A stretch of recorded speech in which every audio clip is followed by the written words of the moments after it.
വലപ്പാട് ഗ്രാമപഞ്ചായത്ത് 4-ാം വാർഡിലെ തൊഴിലുറപ്പ് തൊഴിലാളികൾക്ക് മഴക്കോട്ട് വിതരണം ചെയ്തു. വലപ്പാട് ഗ്രാമപഞ്ചായത്ത് 4-ാം വാർഡിലെ തൊഴിലുറപ്പ് തൊഴിലാളികൾക്ക് മഴക്കോട്ട് വിതരണം നടത്തി.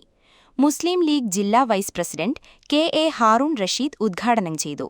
Valappad centre committee Shihab Thangal relief cell chairman R M. Manaf അധ്യക്ഷത വഹിച്ചു. പി.എം. അബ്ദുൽ ജബ്ബാർ, ഗ്രാമപഞ്ചായത്ത് അംഗം നസീമ ബഷീർ, ഖദീജ ബദ്രുദ്ദീൻ, ഹൈറുന്നിസ സലീം, മുജു വലപ്പാട് എന്നിവർ സംസാരിച്ചു. തൊഴിലുറപ്പ് തൊഴിലാളികൾക്ക്